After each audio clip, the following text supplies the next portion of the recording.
चुनाव आ गया था ना, और मैं चुनाव में अगर बीच में बोलती तो कहते कि सीटें कम करना चाहती हैं इसलिए ऐसा करने लगी। मतलब क्या पता क्या कहते हैं, आजकल तो बहुत मुश्किल पर सफाई देते रहो तो होना तो काम तो होना नहीं, उल्टा सफाई देते रहना पड़ेगा। तो हमने कहा अभी नहीं बोलेंगे, चुनाव हो जाए, मुख्यमंत्री इतना थोड़ा एक दो दिन सोले पे सुख से खा पी ले, फिर बोलेंगे इसके बाद में। मुख्यमंत्री भी अखबका गया ना, कहाँ बन रहा है मुख्यमंत्री, तो फिर टाइम लगा थोड़ा सा। तो इसीलिए सब सेटलमेंट अब हुआ है, तो अब नजर रखेंगे कि राम राज्य की ये भी पहचान है कि जैसे बंगले मिले हैं उसमें पुताई करवाओ और जाओ। अब घरवाली कहेगी डिजाइनर सोफा चाहिए तो अपने पैसे से मंगवाओगे और दिखाओगे कहाँ से आया था वो पैसा, तो राम राज्य कहलाएगा। हमारे मोदी जी इस मामले में बहुत सख्ती बरतते, वो कहते हैं परिवार के साथ तुम विदेश में घूमने गए तो हमें अपने पैसे का स्रोत बताओ। आपको पता नहीं है, हमने मोदी जी को देखा है, उनके जीवन में कितनी संयम और मितव्ययिता है। और उनके ऑफिस में पार्लियामेंट में इतने पुराने डेस्क थे कि हमें दया आती थी। तो उनके बड़े बड़े IAS कहीं के मोदी पीएमओ में, और पीएमओ में ज्वाइंट सेक्रेटरी ऐसे बैठो जैसे बल्लभ भवन में चपरासी नहीं बैठता होगा, ऐसे ऐसे मतलब डेस्क थी पुरानी। नहीं, नो इम्प्रूवमेंट, ठीक है, अगर जब तक काम चल रहा है नहीं तो बाद में सस्ती लकड़ी मंगाओ और ठीक करो। और जो मोदी जी अच्छे कपड़े पहनते हैं वो हम लोग प्रेजेंट करते हैं उनको। तो इसीलिए राम राज्य लाना है तो सबका संयुक्त प्रयास होगा। राम राज्य में अकेले एक व्यक्ति से नहीं होगा, और वो तो प्राण प्रतिष्ठा करने जा रहे हैं। तो किसी ने कल मेरे को कहा कि सबकी नजरें मोदी जी पे होंगी, सबका फोकस होगा, तो उनका सबका नहीं होगा, हमारा भी होगा, रामलला पर भी होगा और हमारे राष्ट्रीय यजमान जो बन के बैठेंगे उन पर भी होगा। और मैंने कल ही कहा ना कि ममता बनर्जी और सोनिया गांधी ओबीसी अगर पहुंच गए तो बताओ सब कैमरों का फोकस इनकी तरफ हो जाएगा कि नहीं। तो इन्हें फोकस चाहिए तो ये जरूर आगे जाके बैठ जाए, और अगर जगह नहीं मिलेगी तो हम कुर्सी लगा देंगे इनको, ठाणे भर हो जाए तो हम बताएं हो जाना है इनको फोकस। तो ये जो ये कह रहे हैं कि हमें फोकस, ये फोकस लेने के लिए हो रहा है, तो you get your part of your share of focus, चले जाओ वहाँ पे, आपको ही मिल जाएगा, ऐसा मेरा मानना है। बाकी हम तो बड़े गर्व के साथ जाएंगे। अब स्लिप डिस्क हुआ है तो हो सकता है कि हम ऐसी जगह पे बैठे रहें जहाँ हम बार बार खड़े होकर थोड़ा चल सकें, तो इसलिए, लेकिन हमें तो सब दिखाई दे जाएगा आनंद के साथ। आप लोग को क्या पूछना है? अब वो धीरे धीरे प्रक्रिया लागू हो जाएगी, नीचे हो जाएगा, क्योंकि वो मुझे लगता है कि मोहन को व्यक्तिगत तौर पे इतनी नफरत है इन चीजों से कि उन्होंने अपनी पहली कैबिनेट में ही वो बातें कही हैं।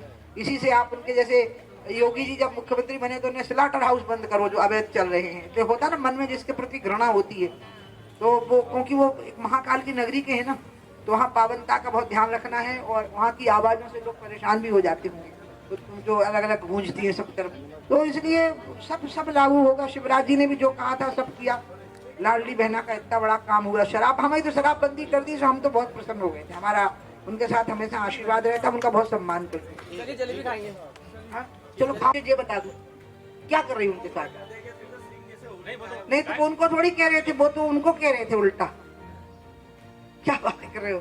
नहीं आप मुझे बताओ, नहीं ना भाजपा कोई उनके ऊपर अत्याचार कर रही है और ना वो भाजपा पर टिप्पणियां कर रहे हैं। एक सहज भावाभी व्यक्ति है वो उनकी, और ये पहले भी ऐसा होता था। मैं इससे अलावा ना तो मैं शिवराज की प्रवक्ता हूँ ना मैं बीजेपी की प्रवक्ता हूँ, लेकिन मैं इतना बोलूंगी कि ना भाजपा ऐसा कर रही है और ना वो ऐसा इस भाव से बोल रहे होंगे। वो पहले भी ऐसा बोलते ही थे, इस टाइप का भाषण का स्वभाव है उनका। अब आप एक एक मीनिंग निकालोगे उसमें से, ये मेरे को अच्छा नहीं लग रहा है। नहीं, उनका बहुत सम्मान है, पूरे देश में उनका बहुत सम्मान है। नहीं, पूरी भाजपा में उनका सम्मान है, पूरे देश में उनका सम्मान है। ये पार्टी ने सामूहिक फैसला लिया था कि मुख्यमंत्री होंगे। जब हम हार गए थे, कमलनाथ जी की सरकार थी, उस समय जब मुख्यमंत्री बनाने का फैसला हुआ तो मोदी जी और अमित शाह जी ने तो मुख्य रूप से फैसला लिया, उनको मुख्यमंत्री बनाने का फैसला लिया, और सब लोगों ने उसका सादर उस फैसले का आनंद लिया। नहीं, इनका उनके प्रति कोई अनादर नहीं है, उनके मन में भी कोई, मुझे तो नहीं लगा कि वो घायल है। आप लोग अब फिर रहे कुछ मिल जावे, हम बता रहे सही में। तो आप दिखाओ ना, दोनों का दिखाओ। तो दिखा रहे हैं, पैसे तो पूछा आपने कहा है अभी कि हम जब मुख्यमंत्री पद से हट गए थे हमारे कार्यकर्ता, तो उसका तो कारण था ना। एक मिनट, खाना बना रहे तो खाना उन्हें कहते रेस्ट हाउस में दे दें कि जितने नहीं घरे अब बयान हम FIR कौन करा रहा है, किसको परेशानी हो रही है कि जिसकी अगर कोई के घरे जा रही तो FIR कराना। शिवराज जी कह रहे हैं कि हम CM पहले हथे, किसान CM है, इंग्लिश में बोल रहे हैं, अपन रिजेक्टेड नहीं है, तो ये काय बोल रहे हैं? हम उन्हें थोड़ी कह रहे हैं कि बोलो, तो वीडियो वायरल करवा रहे हैं। अब आप कह रहे हैं नहीं, हम तुम सही कह रहे हो, गुस्सा नहीं करो, हम बताएं।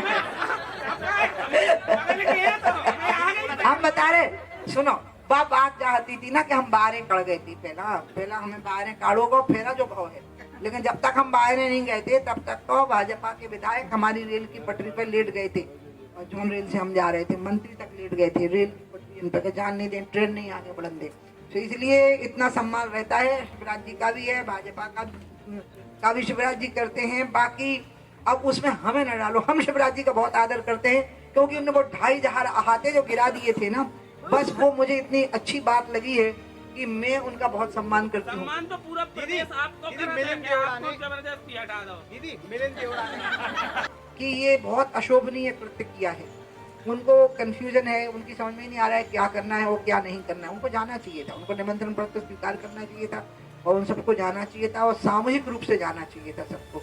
मतलब उनके सारे पदाधिकारियों को जाना चाहिए था, उनके मुख्यमंत्रियों को शायद अलाउड नहीं है क्योंकि मुख्यमंत्रियों की व्यवस्था बनाने में दिक्कत आ जाएगी, तो इसलिए वो दिक्कत के कारण ऐसा हो जाएगा। लेकिन बाकी लोगों को जाना चाहिए था। राम के नाम पे क्या राजनीति करना, ये लोग राम के नाम पे राजनीति कर रहे हैं।